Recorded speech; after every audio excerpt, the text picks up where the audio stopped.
पढ़ले बेटा में आप सभी का स्वागत है एक बार फिर क्लास 11th इकोनॉमिक क्लासेस। देखिए, जैसा कि आपने कल क्लास में एक टॉपिक कवर किया था, आज हम दूसरा टॉपिक कवर करेंगे, सेंट्रल प्रॉब्लम ऑफ इकोनॉमी। ठीक है, लेकिन इस टॉपिक को कवर करने से पहले एक छोटा सा टॉपिक दोबारा कवर कर लेते हैं ताकि हमको हेल्प हो जाए। ठीक है, लेकिन उससे पहले हम ये जानेंगे हमने कल क्या क्या कवर किया था। देखो, आपके सामने हमने कल बेसिक हिस्ट्री कवर की थी। ठीक है, इकोनॉमिस्ट क्या है ये कवर किया था, इकोनॉमी क्या है ये कवर किया था। हमने बताया था फादर ऑफ इकोनॉमिस्ट कौन है, इंडियन फादर कौन है। ठीक है, आपको इकोनॉमी की ब्रीफ स्टडी कराई थी, इकोनॉमिस्ट की ब्रीफ स्टडी कराई थी। उसके बाद लास्ट टॉपिक था हमारा इकोनॉमिक प्रॉब्लम। सबको याद है ना? मैं ऐसी उम्मीद लगा के चल रहा हूँ कि आप सभी नोट्स तैयार करके चल रहे हैं और मतलब हमारे साथ हैं, आगे पीछे नहीं है। ठीक है, तो लास्ट टॉपिक इकोनॉमिक प्रॉब्लम था। तो इकोनॉमिक प्रॉब्लम के बारे में मैंने बताया था कि पहले हम इकोनॉमिस्ट की डेफिनेशन जानते हैं क्या है, जिसका ग्रीक एक लॉजिक था, Greek logic, oikonomia, management of household. ठीक है, इंडियन लॉजिक समझाया था, अर्थशास्त्र, धन प्रबंधन। ठीक है, उसके बाद मैंने बताया था कि इकोनॉमिस्ट को मैनेजमेंट ऑफ मनी क्यों कहा जाता है। Economics is about making choices in the presence of scarcity of resources. Scarcity क्या है, limitation in supply in relation to demand, है ना। ये सारी चीज़ें मैंने कवर कराई थी, जिसमें उसके बाद बोला था due to scarcity of resources these arises economic problem is allocation of problem of allocation of resources. ठीक है, ये सब बताया था। उसके बाद मैंने बताया था कि कॉजेस क्या क्या है। आज इसी कॉजेस को हम सेंट्रल प्रॉब्लम में जानकर चलेंगे। कॉजेस बताए थे, human wants are unlimited, resources to satisfy one are limited, resources have alternative use. देखिए, मैंने बताया था रिसोर्सेज क्या, जैसे मनी है। ठीक है, मनी लिमिटेड है, मनी के ऑल्टरनेटिव यूज है, हम बहुत चीज़ें खरीद सकते हैं मनी से। ठीक है, क्लॉथ, वीट वगैरह वगैरह, जो भी आपको मतलब consumer goods, capital goods, luxury goods, necessary goods. ठीक है, ये सारी चीज़ें हम खरीद सकते हैं। लेकिन ह्यूमन मतलब ऑल्टरनेटिव यूज है, ह्यूमन वांट्स भी अनलिमिटेड है, लेकिन रिसोर्सेज तो लिमिटेड ही है। तो वही चीज़ है, लेकिन आप सारी चीज़ें नहीं खरीद सकते, रिसोर्सेज लिमिटेड है इसीलिए। तो पहले आपके पिताजी जो भी आपका मैनेजमेंट कर रहे हैं घर में, वो क्या सोचेंगे कि इस पैसे का करना क्या है, कैसे क्या करना है ना। तो व्हाट टू डू, वो कहेंगे व्हाट टू डू, क्या करना है। ठीक है, उसके बाद वो कहेंगे कि ठीक है हमें ये करना है, फिर वो कहेंगे कि कैसे करना है, कितनी कॉस्ट में करना है, क्या नहीं करना है। ठीक है, उसके बाद फॉर होम टू प्रोड्यूस, वो फॉर होम टू डू, किसके लिए करना है, किसके लिए नहीं करना है। इसका मतलब है डिस्ट्रीब्यूशन से। ठीक है, आपके घर में मान लो आप तीन भाई हैं, एक आपका बड़ा भाई जो हायर लेवल की स्टडी कर रहा है, एक आपका छोटा भाई। ठीक है, तो तीनों का अलग अलग स्टडी का खर्चा आ रहा होगा। ठीक है, पहले वाले का ज़्यादा आ रहा होगा, मान लो 15,000 आ रहा है, आपका आ रहा है 10,000, छोटे वाले का आ रहा है 5,000।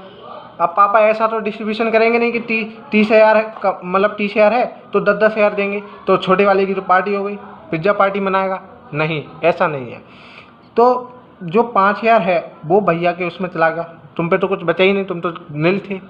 ठीक है, तो ये सारी चीज़ें चलते। अब ये बताइए मुझे कि इकोनॉमिक प्रॉब्लम ये जो है, क्या ये फैमिली ही फेस करती है? नहीं। क्या ये केवल सोसाइटी फेस करती है? नहीं। क्या केवल आपका ही देश इस चीज़ को फेस कर रहा है? नहीं, दुनिया फेस कर रही है। क्या आपकी ही इकोनॉमी फेस कर रही है? Mixed economy, India is mixed economy, आपको इतनी नॉलेज बता देता हूँ। ठीक है, क्या ये मिक्स्ड इकोनॉमी ही फेस कर रही है? नहीं। क्या कैपिटलिस्ट इकोनॉमी ही फेस कर रही है? नहीं। क्या सोशलिस्ट इकोनॉमी फेस कर रही है? नहीं। वर्ल्ड, ऑल ओवर वर्ल्ड, चाहे कैसी भी इकोनॉमी हो, सब फेस कर रहे हैं। जिससे आज का टॉपिक बनना है सेंट्रल प्रॉब्लम ऑफ इकोनॉमी, जिससे टॉपिक अराइज होता है सेंट्रल प्रॉब्लम ऑफ इकोनॉमी। ठीक है, तो हम फिर दोबारा रिवाइज कर लेते हैं। इकोनॉमिक प्रॉब्लम की डेफिनेशन क्या है? It is the problem of allocation of resources और making choices among alternative use of resources. ठीक है, वैसे तो सेंट्रल प्रॉब्लम 3 टाइप की हैं, problem of allocation of resources, problem of fuller utilization of resources, problem of growth of resources. लेकिन ये last जो आपकी आगे वाली जो 2 प्रॉब्लम है ये आपकी +2 स्टैंडर्ड में अभी सिलेबस में है नहीं, इसलिए हम इसकी स्टडी नहीं करेंगे। ठीक है, ठीक है। तो मैंने आपको फिर दोबारा वही बात बताऊंगा, since economic problem are faced not only by family, society, country, but it is face by whole world. ये केवल ना ही फैमिली फेस कर रही है आपकी, ना केवल आपका देश फेस कर रहा है, ना सोसाइटी, ये पूरी ऑल ओवर वर्ल्ड फेस कर रहा है इस प्रॉब्लम को कि ह्यूमन वांट्स अनलिमिटेड है और रिसोर्सेज लिमिटेड है। ठीक है, तो इसीलिए हम क्या मान के चलेंगे, इकोनॉमिक प्रॉब्लम एक सेंट्रल प्रॉब्लम। अब सेंट्रल प्रॉब्लम की डेफिनेशन कैसे लिख लेंगे, वो सिंपल है, एक तरीके से ऐसे करके लिखेंगे आप। सेंट्रल प्रॉब्लम की डेफिनेशन अगर लिखेंगे आप तो लिखिए कंपल्सन, कंपल्सन मतलब दबाव, दबाव, कंपल्सन ऑफ मेकिंग चॉइसेस, क्या करें क्या नहीं करें, ये सब चीज़ों का जो कंपल्सन हो रहा है किसमें, इन एप्लीकेशन ऑफ रिसोर्सेज। एप्लीकेशन मतलब यूज, किस तरह से संसाधनों को यूज किया जाए। वाई ऑल इकोनॉमीज, अब आपकी फैमिली नहीं कर रही है, हम यहाँ पे इकोनॉमी की बात कर रहे हैं इसलिए इकोनॉमीज, तो are called central problem of economy. ठीक है ना, आई होप ये डेफिनेशन आपको समझ आ गई होगी पूरी। ठीक है, अब मैंने बताया कि आपको +2 में वो 2 टॉपिक कवर नहीं करने, केवल पहला टॉपिक ही कवर करना है, एलोकेशन ऑफ रिसोर्सेज। तो एलोकेशन ऑफ रिसोर्सेज में मैंने आपको बताया था व्हाट टू डू, पापा आपके सोच रहे हैं what to do, how to do, for whom to do, तो वही इकोनॉमी भी करती है कि what to produce, how to produce, for whom to produce. ठीक है, ऐसा नहीं है कि केवल आपके पापा ही, सारी इकोनॉमी कर रही है। ठीक है, अब व्हाट टू प्रोड्यूस अब आपको समझ में तो आ गया, लेकिन फिर भी हम एक डिस्कशन कर लेते हैं। इसको पहले एग्जाम्पल से ले लेते हैं। मान लो आप पे एक ज़मीन है, ठीक है, इसमें आप राइस उगा सकते हैं, वीट उगा सकते हैं, गन्ना उगा सकते हैं और दालें उगा सकते हैं, यही 4 चीज़ें मान लीजिए। ठीक है, मार्केट में प्राइस आ रहा है गन्ने का 20,000, वीट का 15,000, चावल का 18,000, 10,000। क्या उगाना पसंद करोगे बताओ? बहुत लालची हो, मालूम है, गन्ना ही उगाओगे, मालूम है मुझे, लेकिन क्या गन्ना ऐसे ही उगा लोगे? क्या मार्केट कंडीशन को देखकर नहीं चलोगे? नहीं देखोगे ना, लालची हो यार। ठीक है, लालच नहीं देखा जाता। अब पता चला गन्ना छड़ जाएगा क्योंकि मार्केट में डिमांड ही नहीं है, तो मार्केट कंडीशन भी देखी जाती है। अब आपके लालच ने गन्ना उगा लिया, अब गन्ने से क्या होगा? शुगर हो गई लोगों को। अब इसका जिम्मा कौन लेगा? तुम लोगे? नहीं, आपको तो 20,000 दिख रहे हैं, बस वो चीज़ नहीं देखनी होती है। अब गन्ना तो उगाएंगे नहीं। अब मैं फिर पूछता हूँ क्या उगाओगे? फिर लालच, अब सर राइस उगाएंगे। चलो ठीक है, राइस की डिमांड है, मान लो 60% अभी डिमांड चल रही है, मान लो, ठीक है, तो आप 60% उगा लेंगे। ठीक है, अब आप कहेंगे अभी 40% तो लैंड है ही, अभी हमारी 40% लैंड खा लिया, तो उस पर क्या करें? तो आपका ध्यान गेहूं पे जाएगा सीधे, क्योंकि गेहूं अब और ज़्यादा उस पर ही लालच जाएगा, सीधे दालों पर नहीं, क्या आप नीचे पे गिर जाएंगे एकदम, वो भी नहीं करेंगे। तो आपका लालच अब दूसरी तीसरे कदम पर चलेगा, वीट। तो इसका तो 100% कितना भी उगाओ अभी, क्योंकि मार्केट में डिमांड बहुत है। तो आपने कहा कि 40% वीट का ले रहे और 60% हम ये कर ले रहे, वो मतलब राइस कर ले रहे। तो आप बात समझ में आ गई होगी। तो यहाँ पे ये देखा जाता है कि मार्केट कंडीशन क्या है वट्टी प्रोड्यूस में, वट्टी प्रोड्यूस में मार्केट कंडीशन क्या है। तो वट्टी प्रोड्यूस क्या प्रॉब्लम है? It is problem of choosing which commodities should be produced. ये है कि कौन सी कमोडिटी प्रोड्यूस की जाए, है ना। अब आप गन्ने के पीछे भाग रहे थे तो वो कमोडिटी कर ही नहीं सकते थे, क्योंकि वो लोगों की नीश नहीं है, लोगों की ज़रूरत ही नहीं है। और अब आप राइस पर गए थे, तो राइस पर आपने देखा था इनवर्ट क्वांटिटीज, यहाँ पे वही लाइन आ गई एंड इन व्हाट क्वांटिटी। फिर आपने क्या बोलते हैं वीट उगाया था। तो यही सब कंडीशन देखकर आपने अपनी प्रॉब्लम का समाधान किया था। ठीक है, ऐसे ही इकोनॉमी होती है कि selection normally takes place between, वो जब सिलेक्शन करती है तो consumer goods, capital goods, necessary goods, luxury goods, वो सारी चीज़ें देखती है कि कितना कंज्यूमर लेना है, कितना कैपिटल लेना है, कितना नेसेसरी, कितना लग्जरी, ये सारी चीज़ें देखती है। तो सीधा सीधा समाधान क्या निकला? सीधा सीधा समाधान निकला कि हमारा जो मैक्सिमम सेटिस्फैक्शन आएगा उसी वे में हमें वर्क करना है, उसी वे में हमें प्रोड्यूस करना है, उसी वे में हमें सिलेक्शन करना है। अब सेकंड प्रॉब्लम है एलोकेशन ऑफ रिसोर्सेज की, हाउ टू प्रोड्यूस। अब आप जब पिछला वाले एग्जाम्पल ले लीजिए, ये लैंड है आपकी, ठीक है। अब लैंड में आप कॉस्ट भी तो देखेंगे, कितना कॉस्ट लगाना है। मशीनरी, आपके पास दो टेक्निक होती है प्रोडक्शन की, एक मशीनरी टेक्निक, एक लेबर टेक्निक, ठीक है। अब लेबर टेक्निक मान लो आपसे 100 रुपये ले रही है, मान लो, ठीक है, और मशीन टेक्निक ले रही है 120, तो क्या आप कौन सा भागेंगे?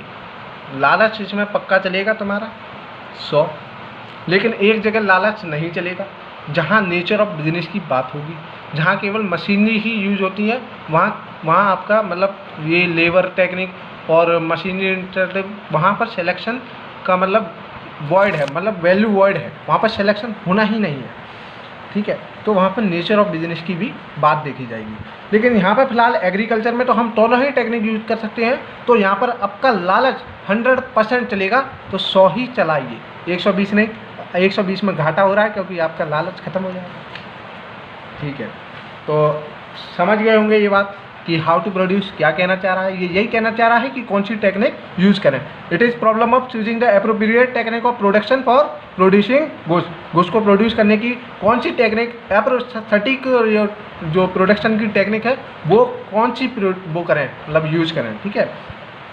तो सिलेक्शन ऑफ टेक्निक भी किसके कारण लेते हैं आप? Maximization of satisfaction, minimization of cost. आप क्यों टेक्निक का सिलेक्शन कर रहे हैं? क्योंकि वहाँ पर ये देखेंगे कि कॉस्ट का मिनिमाइजेशन है कि नहीं, मैक्सिमाइजेशन सेटिस्फैक्शन का आ रहा है या नहीं, यही चीज़ देखेंगे। मैंने बता ही दिया आपको कि प्रोडक्शन टेक्निक जो है वो दो प्रकार की होती हैं, labour intensive technique, capital intensive technique, ठीक है। ये तो समझ में आ गया होगा। लेबर मतलब आदमी, आप भी अगर लेबर है तो वही बात हो गई, और कैपिटल मशीनरी, ठीक है। अब आपने इसका समाधान क्या निकाला था? The guiding principle is to adopt technique in such a way, इस तरह से टेक्निक को यूज करना है कि which causes least possible cost, कि वो कम से कम संभवतः कॉस्ट लगे, उसमें कम से कम लागत लगे, to produce per unit of community, एक यूनिट को प्रोड्यूस करने में, ठीक है, पर यूनिट कम्युनिटी को प्रोड्यूस करने में, ठीक है। आई होप कि आपको सेकंड पॉइंट भी समझ आया होगा, क्लियर हुआ होगा। और थर्ड पॉइंट है सबसे इम्पोर्टेंट पॉइंट, जिसकी अंग्रेजी पढ़कर आप कंफ्यूज हो जाते हैं, फॉर हुम टू प्रोड्यूस, किसके लिए प्रोड्यूस करना है। बात तो ठीक है, किसके लिए भी बात सही है, लेकिन यहाँ पर चलता है डिस्ट्रीब्यूशन से मीन है, तो इसमें मैंने लिखा भी है, this problem is related with distribution of income and output. Output बोले तो goods and services produce in company, ठीक है, वो प्रोड्यूस इन इकोनॉमी। इनकम क्या है, आउटपुट क्या आ रही है, उस हिसाब से हम डिस्ट्रीब्यूशन की प्रॉब्लम से जूझते हैं कि कितना आउटपुट हम मतलब रिच के हिसाब से बनाएं, कितना पुअर के हिसाब से बनाएं, तो वो डिस्ट्रीब्यूशन ही तो होता है। अगर आप मान लो, मैंने फिर बाद में इसी प्रॉब्लम से एक और प्रॉब्लम अराइज होती है, जो कि मैंने लिखा है, this problem arises because of who is paid how much, कौन कितना पे कर सकता है, कौन कितना पे करेगा। क्योंकि अब देखो, मुकेश अंबानी के हिसाब से आप बनाएंगे कोई भी कम्युनिटी, मान लो 1 लाख का एक कम्युनिटी बनाएंगे, तो क्या होगा, क्या गरीब खरीद पाएगा? नहीं। तो यहाँ पर क्या होगा, इनइक्वल सवाल आ जाएगा। तो देखिए, यही चीज़ है कि मुकेश अंबानी की अकॉर्डिंग आपको नहीं चलना है। आप गरीब, मिडिल क्लास, रिच फैमिली, सारी चीज़ों को लेकर चलेंगे। तो हमने क्या समझा यहाँ से ये समझा कि guiding principal is to distribute in such a way that output of economy is distributed among different person and families so that person get minimum level of consumption. समाधान ये निकला डिस्ट्रीब्यूट करने का, इस तरीके से डिस्ट्रीब्यूट करेंगे एक कंपनी के आउटपुट, वो एक इकोनॉमी के आउटपुट को, कि सारे जो लोग हैं, रिच मिडिल क्लास फैमिली और poor class family and rich class family, तो कि उनको कम से कम लेवल ऑफ कंजप्शन, जो उनकी कम से कम नीड है, वो पूरी हो जाए। ठीक है ना। तो यही चीज़ है कि फॉर होम टू प्रोड्यूस में। ठीक है, अभी रुकिए, अभी आपका बस छोटा सा टॉपिक को क्लियर करना है। ठीक है, मैं तो ये समझ रहा हूँ कि आपने समझ लिया और आप साथ साथ नोट्स भी बनाते चल रहे हैं। और अगर नोट्स की प्रॉब्लम है कि सर हम थक जाते हैं नोट्स बनाने में, तो आप वैसे भी हाथ में फ़ोन लेकर चल रहे हैं, तो टेलीग्राम चैनल पर जाइए, जो कि लिंक में दे रखा है हमने नीचे, वहाँ पर जा कर के आप डाउनलोड कर सकते हैं। और आपको लिखने की भी आवश्यकता नहीं है, लिखा हमने ही है, बस आप उसको पढ़ते रहिए और उस नोट्स को ध्यान से पढ़िए, क्योंकि आप इकोनॉमिक्स पढ़ रहे हैं तो वहाँ पे MCQ, उसके बाद हम आपको MCQ देंगे जो कि रिलेट करेगा आपको स्टडी में, मतलब हेल्प करेगा।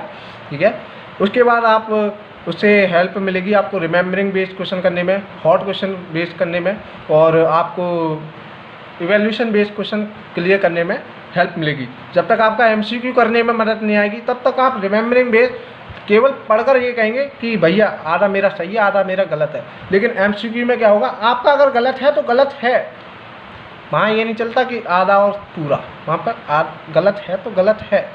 ठीक है, इसलिए हम आपको उस स्टडी को बाद में कराएंगे। खैर, अभी आप इस पॉइंट पर ध्यान दीजिए। ठीक है, तो आप नोट्स मैंने बता ही दिया आपको कि टेलीग्राम चैनल पर जाकर आप डाउनलोड कर लीजिए, फ़ोन में रख लीजिए, उसको गूगल ड्राइव में सेव कीजिए रीनेम करके, क्योंकि वो आपको फाइल में नेम नहीं दे रखा होगा, तो आप रीनेम कर लीजिएगा और उसको ज़रूर सेव करिएगा। नोट्स ध्यान में रखेंगे, बहुत अच्छी बात। देखो, सेंट्रल प्रॉब्लम का समाधान तो हमने बता दिया, लेकिन हमने एक चीज़ और बताई थी कि इकोनॉमी 3 प्रकार की होती है, जो कि बताई नहीं है, लेकिन यहाँ पर ही बता देता हूँ।